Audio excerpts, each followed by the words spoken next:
as this appalling failure. Children, particularly teenage girls, rather than receiving the home, foster, or community care that is appropriate to their condition and required by the law, have been warehoused at Bradley Hospital, an acute care psychiatric institution intended for short-term admissions. This is the conclusion that we have reached after an extensive and thorough civil rights investigation conducted by my office in partnership with our colleagues at the Office of Civil Rights for the Federal Department of Health and Human Services. As a result of this investigation, we have today issued a detailed letter of findings to the state, specifically to the Department of Children, Youth, and Families. You should all have a copy of that letter in front of you. But before I walk you through our findings and the allegations in that letter, I'd like to introduce Susan Rhodes from HHS, who you'll hear from shortly. She is standing in for Office of Civil Rights Director Melanie Fontes-Rayner, who had hoped to be here today, but has been unexpectedly detained in Washington. We're grateful for your partnership. I'm also joined by Assistant U.S. Attorney Amy Romero, who led this investigation on behalf of the Justice Department, and Aaron Walker from HHS, who also played a key role in this inquiry. Fundamentally, what we found here is not complicated. Under Title II of the Americans with Disabilities Act, there is a clear legal obligation on states to provide services and programs for individuals with disabilities in the most integrated setting appropriate to the individual's needs. This is not a new concept. The Supreme Court made it clear over 20 years ago in a case called Olmstead that states must provide community-based services when they're appropriate. Section 504 of the Federal Rehabilitation Act imposes a similar requirement, about which you'll hear more in a few moments from my HHS colleague. It is the finding of our investigation and our allegation today that the state failed to meet that obligation, not in isolated instances, not sporadically, but repeatedly, unjustifiably, and with dire consequences. Our investigation focused on a 5-year period between January the 1st, 2017 and September 30th, 2022. In that time, 527 children in DCYF's care were admitted to Bradley for short-term stabilization care. Those are inpatient admissions for kids in crisis that are supposed to last 1 to 2 weeks to stabilize an emergency. We found that the actual average length of a Bradley hospitalization for children in DCYF care was 51 days, but that's only the average. Of those 527 kids, 116 were hospitalized on a single admission. In other words, this measurement doesn't lump together multiple hospital stays. 116 were hospitalized for more than 100 days. 42 were hospitalized for more than a year. And 42 were hospitalized for more than 180 days. And 7 were hospitalized for more than a year. Each of those days is time with no meaningful access to family, friends, the comforts of a home, the chance to play outside, to go to school, to be a kid instead of a patient on a locked ward. On top of that, almost 40%, or 197 of these 527 children, were hospitalized at Bradley more than once during the period we looked at. Taking multiple stays into account, the average length of stay works out to 92 days per child. One girl, who was 9 at the time of her first admission, spent a total of 826 days across 5 admissions during the period we looked at. Another, who was first admitted at age 14, had 11 separate admissions for a total of 706 days. And 5 kids we looked at were only 4 years old at the time of their first admission. One of those kids was hospitalized for 126 days over the course of 5 years. Before I go any further, I would also like to make one thing clear. We are not alleging any wrongdoing on the part of Bradley Hospital whatsoever. Inpatient psychiatric services for kids in crisis can be critically important in terms of medical care, and we are not alleging that Bradley does that work in any manner other than appropriately. We're not alleging that they billed inappropriately, and we're not taking issue with the quality or nature of their care. In fact, in many of the instances that we examined, Bradley staff recommended unequivocally that children be discharged to family care settings, including therapeutic foster care, only to have that recommendation go unfollowed by DCYF. The fault we find in this investigation rests with the state and the state alone. While we appreciate the fact that DCYF has been cooperative in our investigation, we are here because larger systemic failures have led to a situation in which children with disabilities, rather than receiving the integrated community care that they need, are being warehoused unnecessarily. The state knows how to provide this care. Our investigation found that DCYF has programs that can and should provide community-based care, but that it fails to adequately support or devote resources to those programs to make sure they are accessible and maintain needed capacity. Programs like community-based clinical and wraparound services, crisis services, and therapeutic foster care. Too often, we found, DCYF failed to build and maintain capacity in these programs, failed to plan and implement discharges appropriately and effectively, and as a result, failed to meet the needs of these kids. In the case of therapeutic foster care, for example, the state made changes to the way that it compensates caregivers in a way that actually cut those critical services by roughly half, rather than maintaining or expanding them.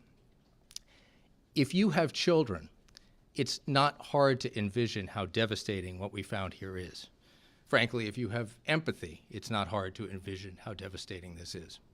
The thought of a child being kept locked away when they don't need to be, and unnecessarily separated from family and friends and loved ones, is wrenching and horrific to contemplate. To think that instead of the daily love and support and warmth that kids need, to think that instead of having the opportunity to receive care and comfort in a loving home, or properly supportive therapeutic foster care, or in their own community where their friends and family are, to think that too many children with mental or developmental disabilities have been treated as something to be relegated out of sight in a psychiatric facility, it breaks the heart. And more to the point that we're here for today, it breaks the law. When it comes to children in these situations, short-term care to stabilize kids in crisis can be vital, but short-term means short-term. For too long, our investigation has concluded, the state has failed in its duty to these children by failing to fund and support the integrated community services that are needed to provide the care that these children need and are entitled to under the law. No child entitled to mental health or behavioral services whose needs can be met by therapy at home or in their community, no foster child whose condition can be addressed with properly funded therapeutic foster care, no child whose mental health needs can be met by short-term community crisis care should be left indefinitely in the segregated setting of an institution. The state must do better by some of the most vulnerable among us. Our findings today call on the state to do precisely that, and they serve notice that if the state does not, we will hold them to account. With that, I'll turn the podium over to my colleague from HHS for some additional remarks, and then we'll take your questions. Thank you. Thank you, Zach.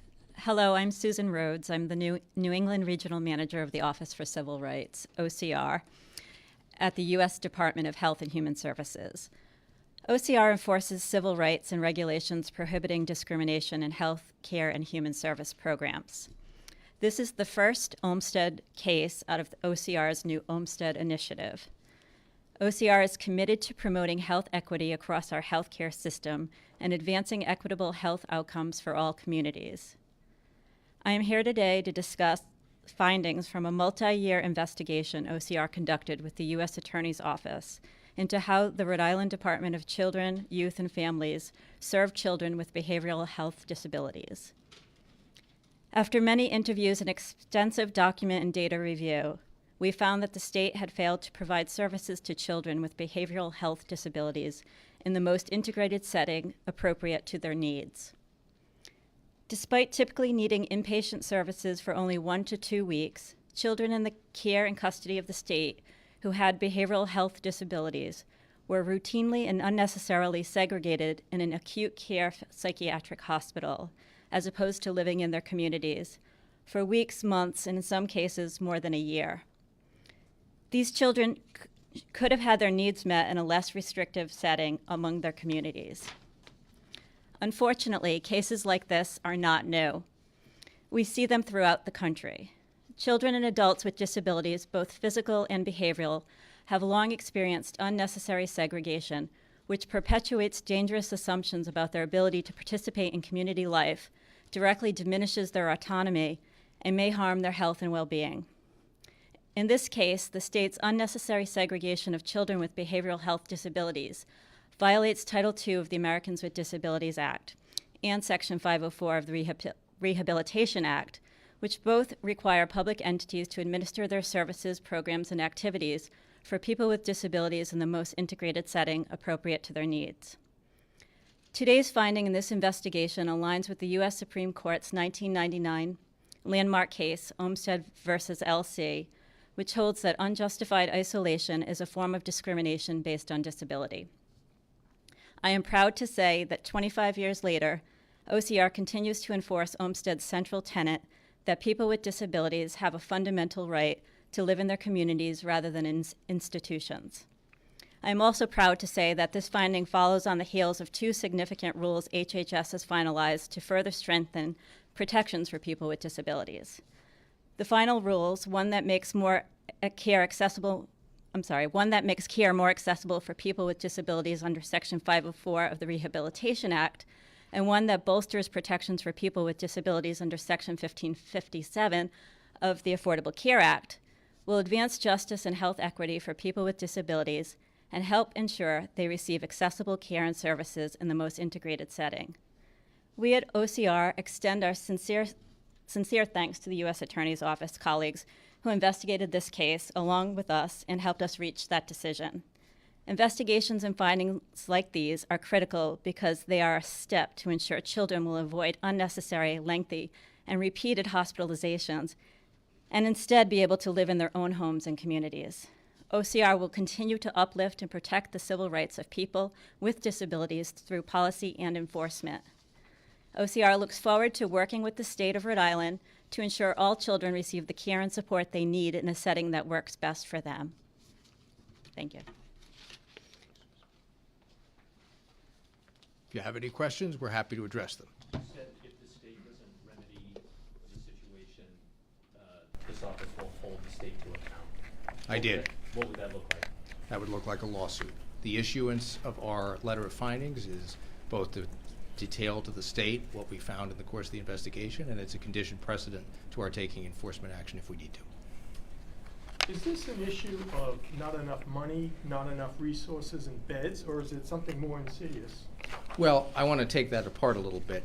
It's not an issue of not enough beds. This is not a solution, or rather this is not a problem that can be solved by building more bed capacity.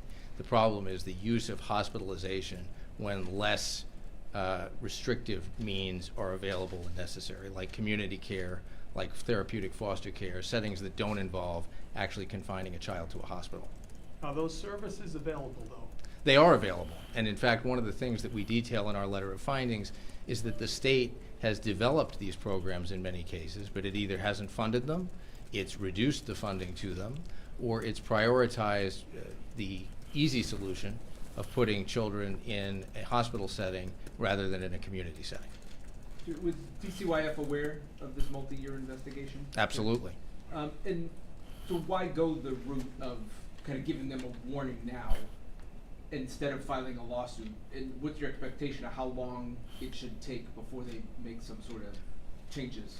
Two reasons. One, it's what the law requires. Before we move forward with litigation in this particular area of civil rights enforcement, we are obliged to issue a letter of findings. That's what we've done.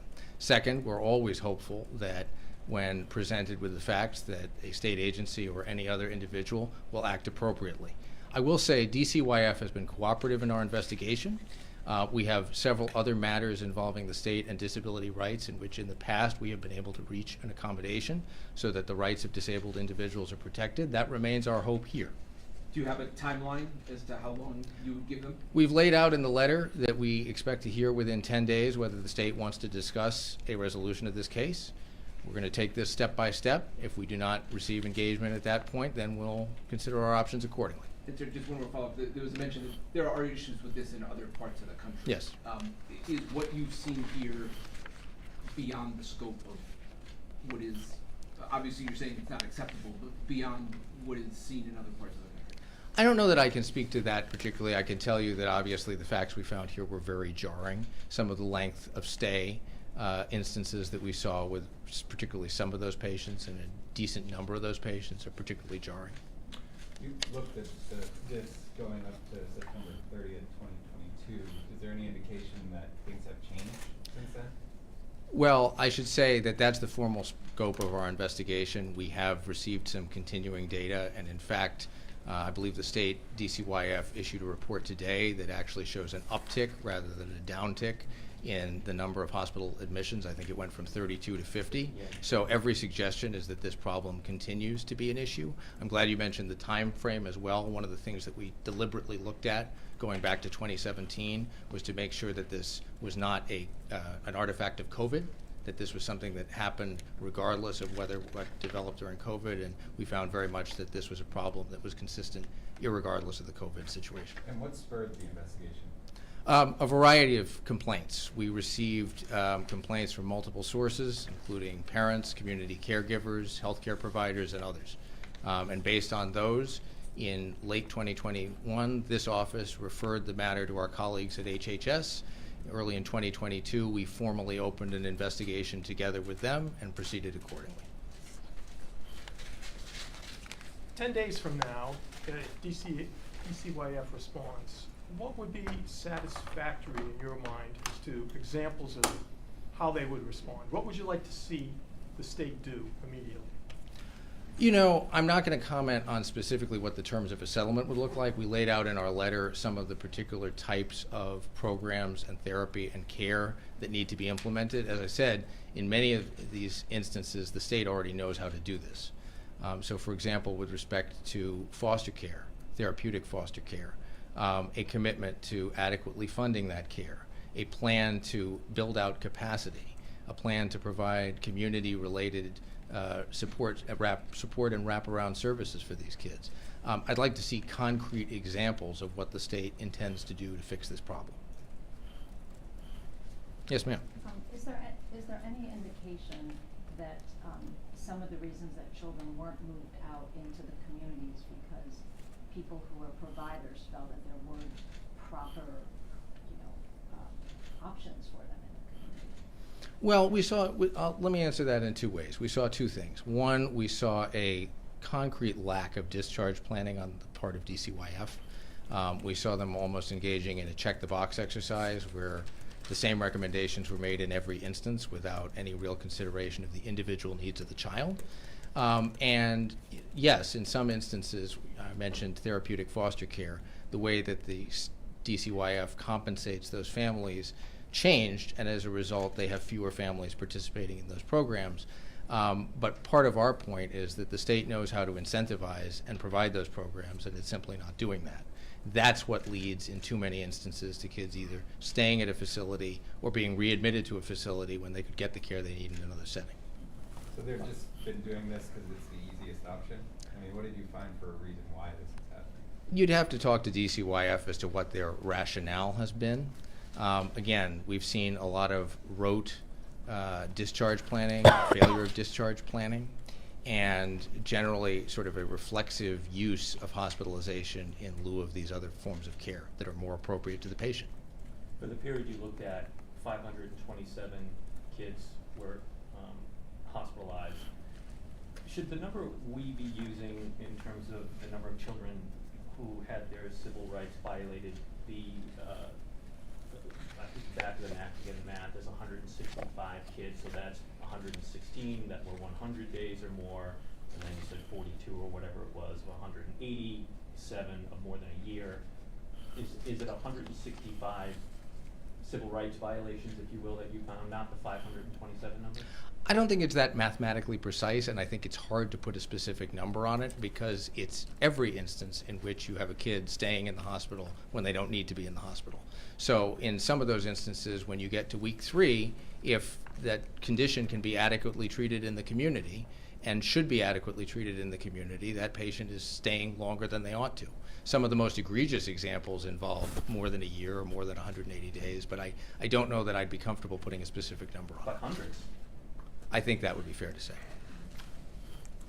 Can you talk a little bit about what kinds of, what are the sort of health consequences and developmental consequences for children who are staying in a psychiatric ward for months, if not up to a year? You know, I'm not a psychiatrist, and so I can't speak to that clinically, but I think it is fairly understandable that when you have kids who are not exposed to friends, who can't play outside, who can't see their relatives, their cousins, their family members, who can't go to school.